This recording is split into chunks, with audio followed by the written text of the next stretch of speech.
Hi everyone, it's Marie here. Welcome back to my channel. Thanks so much for joining me today.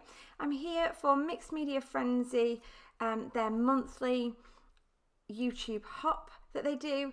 Every month they lift a particular mixed media layout done by somebody, and everyone does their own take on it basically. So mine is just one of many different layouts that are being done today. So if you head down to the description box, you'll find links to all the other channels for the people that are taking part today, and just have a look out for the title of Mixed Media Frenzy or the little thumbnail, the Mixed Media Frenzy one that you just saw at the beginning of my video, and you'll find all the other videos that have lifted the same layout that I have. So the layout we are lifting is by Missy Hidden, and it's got those beautiful tags on it, and it's got a huge kind of mixed media background and some stenciling behind the photographs and tags as well. So what I've decided to do is do a very similar layout, but I'm going to go with a rainbow. I picked out one of my stencils. This is a Peartree Cutfiles stencil. This is Scattered Hearts, and I'm just randomly doing hearts here with some texture paste from Ranger. This is the opaque texture paste. What I did first though was the first kind of bit of stenciling I did, I actually put way too much on, in that I made it really square. It just wasn't random enough for me, so I decided to just scrape a little bit off. You saw me doing that right at the very end there. So there are my 3 tags and my photograph of my son from this summer, and I'm using the watercolour inks from Ecoline. So I've let my texture paste dry completely before I started this bit of the process. I applied a little bit of a heat gun to it as well, just to make sure it was completely and utterly dried through, and made sure that, you know, when I start putting these watercolours on, that the texture paste itself wasn't going to dissolve into the colour. I've had that happen before when I've been a little bit impatient and started with the colouring part just way too soon. So what I'm doing, you can see I've laid out some fussy cut leaves at the top. They are all from the Truly Grateful collection by Paige Evans, and they're actually from a previous layout, a previous set of layouts that I did using this collection. So I've pulled out what I've already fussy cut. Now I have more of that paper with those beautiful leaves on, but I found I actually had just enough left that I'd already fussy cut that I could use for this layout. So I didn't really need to do a great deal of fussy cutting for this one. So I want to create this kind of rainbow effect going across, with the purple at the very end, red at the beginning. And the one thing I've ended up doing here, as you can see, is separating the colours out. So I've done one, missed one, done one, missed one, because otherwise my colours, because it's watercolouring, they'll just bleed into each other, and I won't get that beautiful sort of separation of. I want them to kind of merge at the edges, but I don't want them to just end up being a big brown sludgy mess, which is basically what could happen if I'm not careful. So I've done each of those sections, like I say, and I am actually mixing the colours as well. The purple at the end was a bit too bluey purple, so I added a couple of drops of red into that one.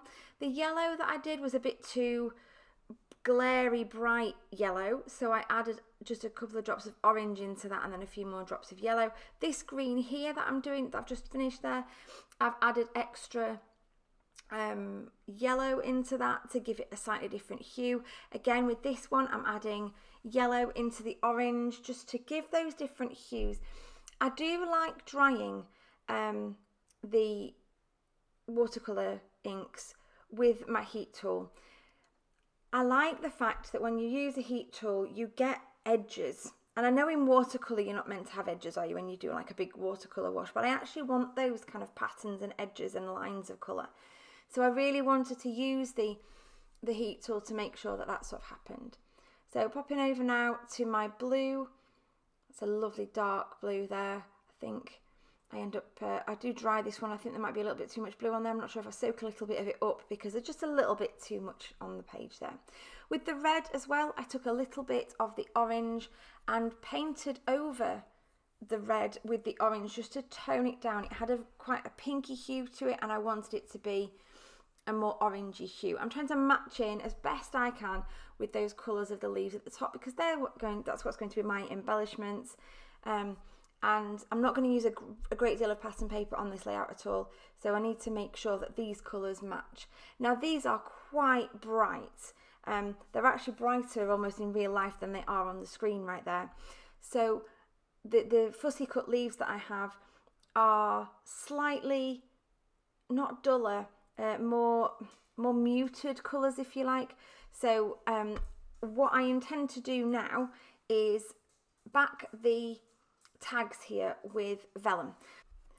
So vellum for me is the best thing to use in this particular instance because it'll give that softer feel, it'll cover some of the colour and give that a softer feel as well, so it kind of matches in with those muted colours of the fussy cut leaves and things that I have to use as my embellishments. So I'm just going to trim really simply. I've added glue around the outside of all 3 of these tags, and I'm just going to cut them out, and that's it. That's all I'm going to do to those.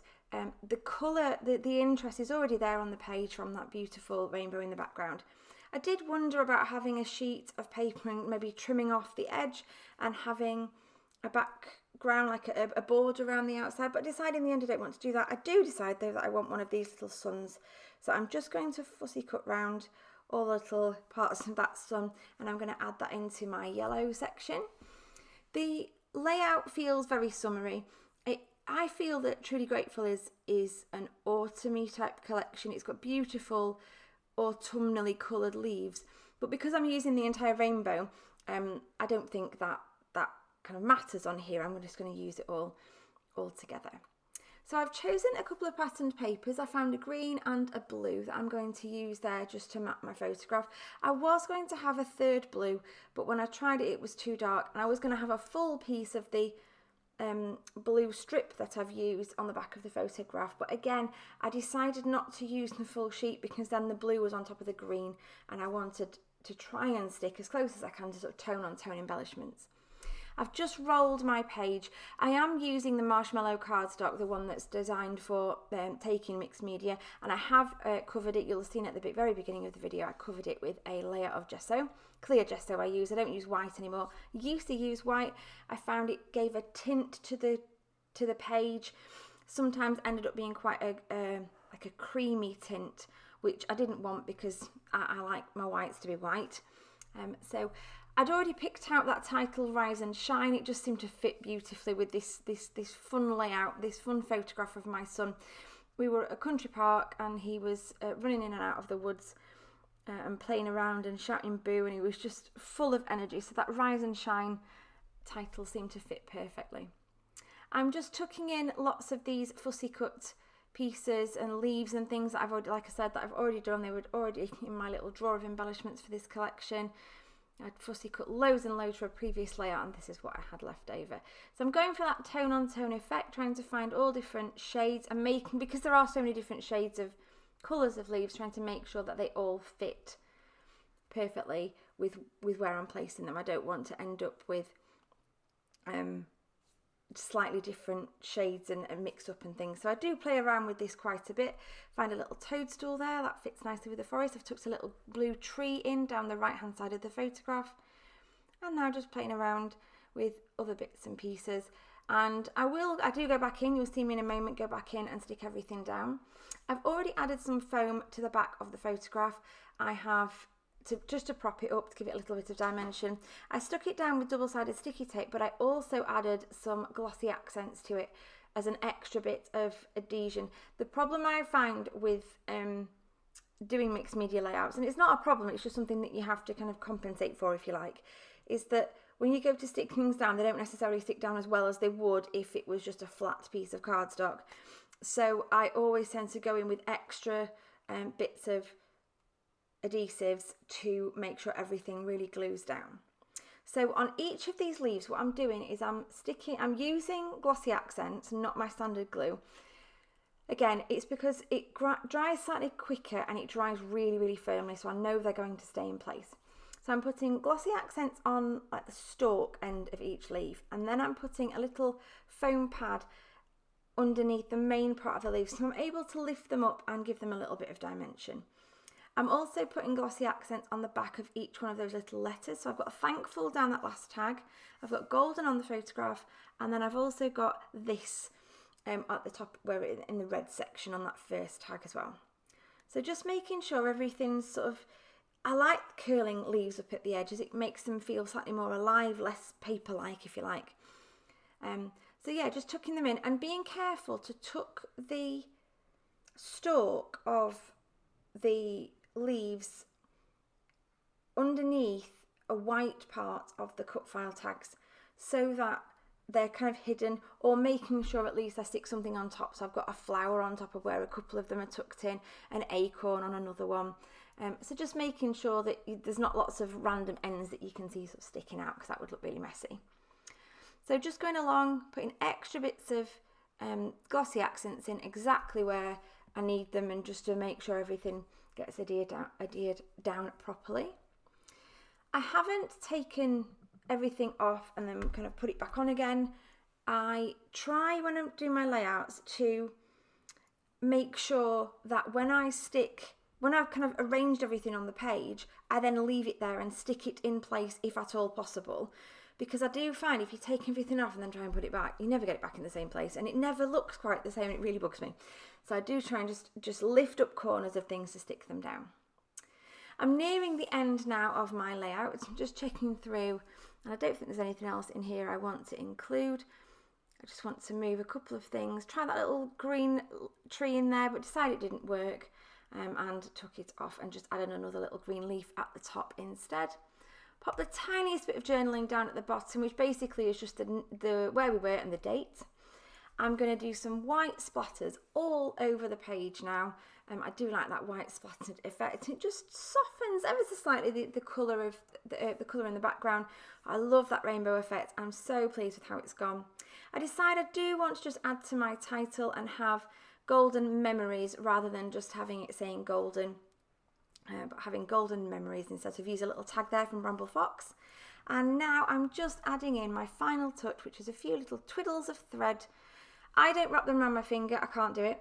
I drop the thread on the table and literally sort of scoop it up into a little nest ball knotty mess.